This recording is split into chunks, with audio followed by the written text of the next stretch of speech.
Olá, colegas. Vamos dar continuidade ao nosso estudo sobre o regimento interno do Tribunal de Justiça do Estado de Minas Gerais para o concurso deste ano. Nós estamos aí com essa tarefa árdua, pesada, mas com certeza será de grande aproveito para vocês esse estudo detalhado, esse estudo literal do regimento interno TJMG. Hoje nós vamos dar continuidade. Nós estudamos no último encontro o artigo 10D, o inciso 1, e nós temos vários incisos ainda para nós estudarmos. Vamos rever o que nós falamos. Artigo 10D. Na hipótese do inciso 2 do artigo 10B, que o artigo 10B, inciso 2, fala?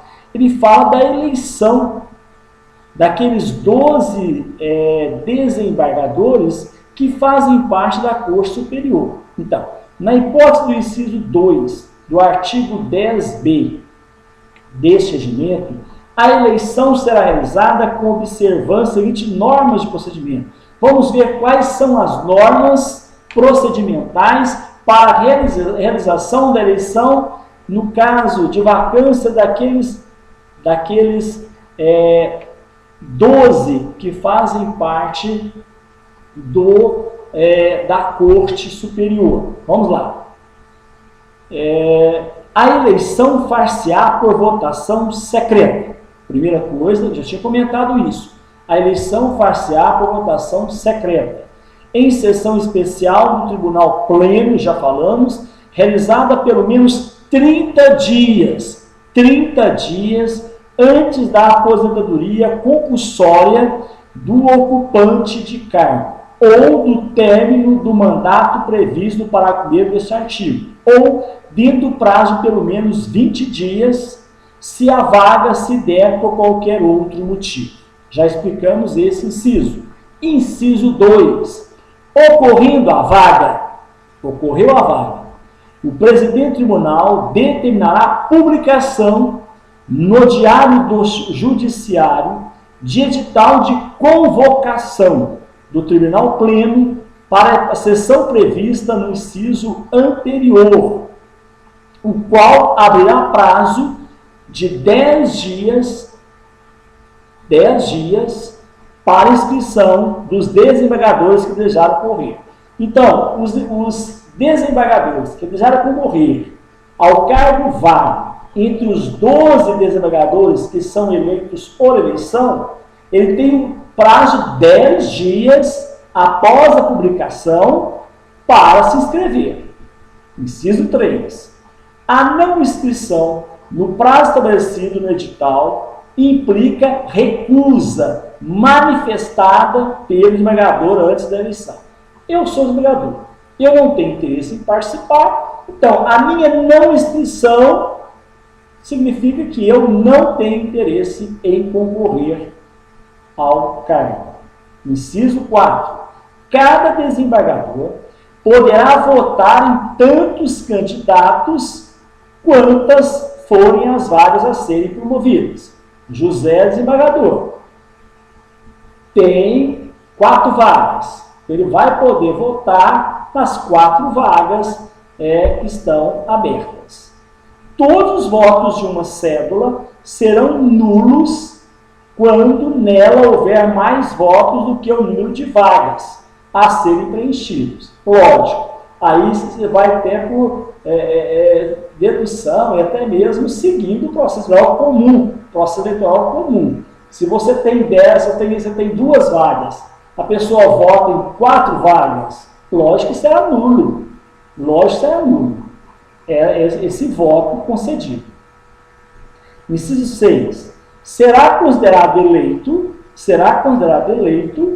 o candidato que obtiver maior votação. Lógico também, né?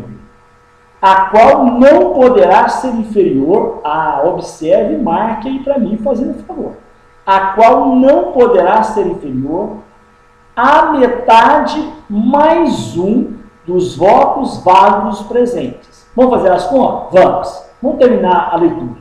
Não computados os votos brancos e os nulos. Então, olha aqui. Vamos imaginar, vamos fazer uma simulação aqui. Na eleição para preencher uma vaga para desembargador da Corte Superior. Uma vaga. O que eu tenho que ter? Olha o que fala. Será considerado eleito o candidato que obtiver maior votação. Maior votação.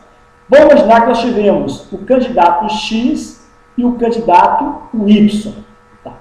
Nós temos 25 votantes. Estou simulando. 25 votantes. Será considerado eleito o candidato que obtiver a maior votação, a qual não poderá ser inferior à metade mais um dos votos válidos presentes. Vamos imaginar que nós tenhamos 20 votos válidos, ok? Então, para que seja eleito esse, ou X, ou Y, ele terá de ter 11 votos, que fala, olha aqui, será considerado eleito o candidato que obtiver maior votação, a qual não poderá ser inferior à metade mais um dos votos válidos presentes, não computados os brancos e nulos. Quer dizer, para o candidato ser eleito, ele vai ter que ter, no mínimo, 11 votos. Se ele tiver 10 votos, ele não poderá ser eleito, porque o regimento é claro. Será considerado eleito o candidato que obtiver maior votação, o qual não poderá ser eleito,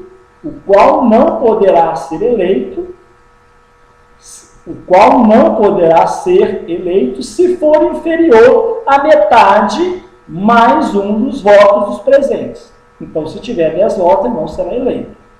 Inciso 7.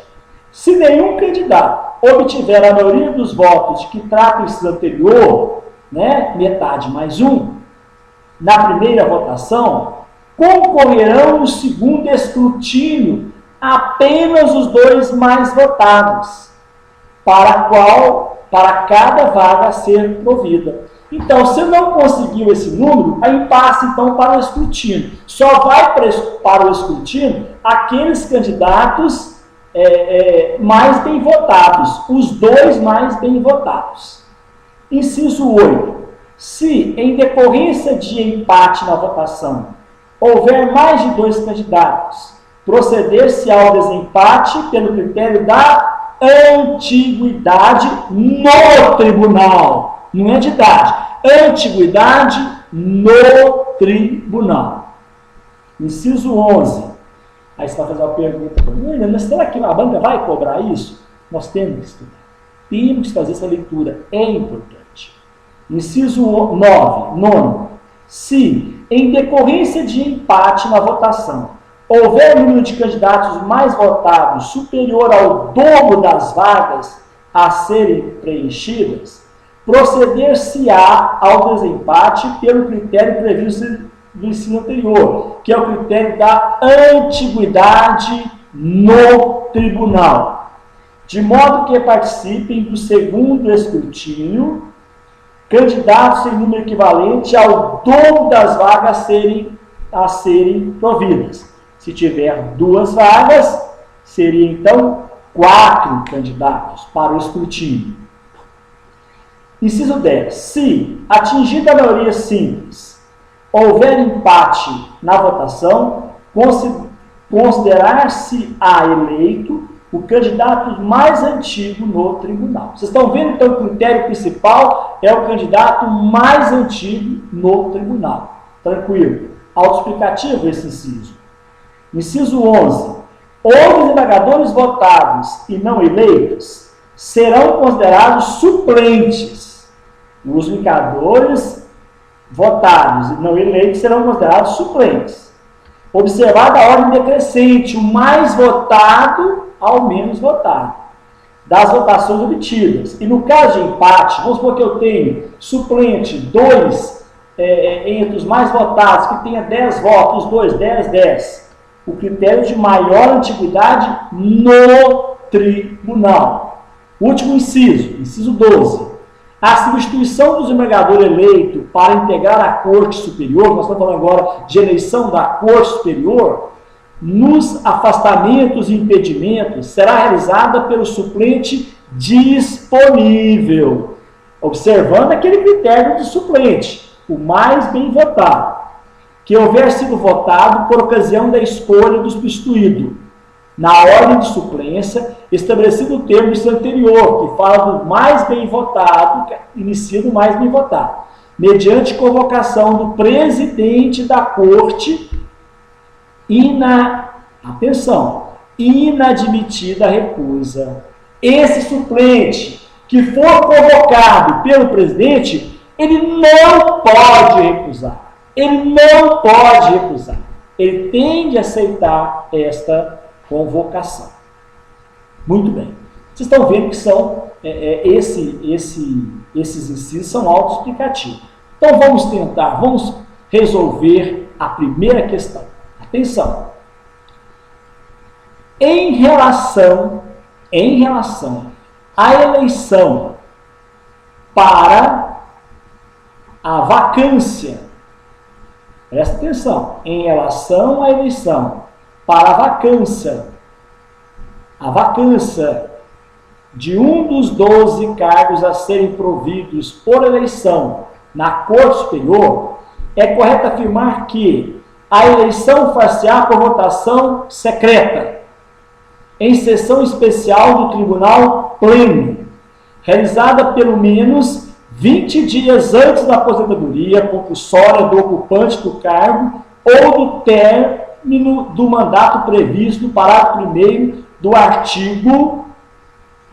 artigo 10, ou dentro do prazo de pelo menos 30 dias, se a vaga se der por qualquer outro motivo. Essa questão é verdadeira ou falsa? Questão, podem gabaritar, falsa. Por que, professor? É uma questão falsa, porque, na verdade, o artigo 10d de dado, inciso 1, diz o seguinte: normas de procedimento. A eleição far-se-á por votação secreta, em sessão especial do Tribunal Pleno, realizada pelo menos 30 dias, não é 20.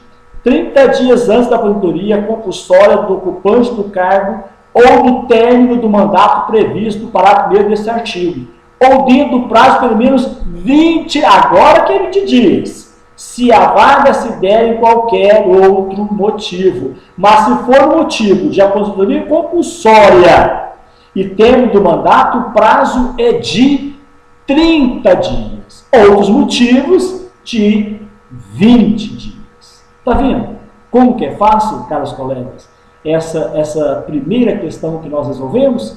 Vamos tentar, acho que o tempo dá para a gente fazer mais uma questão. Vamos tentar? Então vamos. Ainda, sobre as normas de procedimento para a eleição para o Tribunal Pleno, para a eleição pelo Tribunal Pleno, a vaga na Corte Superior de um dos 12 cargos a serem providos por eleição, é correto afirmar que, ocorrendo a vaga, o presidente do tribunal determinará a publicação no Diário do Judiciário de edital de convocação do Tribunal Pleno para a sessão prevista no inciso anterior, o qual abrirá um prazo de 20 dias para a inscrição dos desembargadores que desejarem concorrer. Falsa ou verdadeira? Questão falsa, porque o regimento fala no prazo de 10 dias. 10 dias é o prazo. E a assertiva fala 20 dias. Caros colegas, daqui a pouquinho nós continuamos no próximo vídeo. Muito obrigado.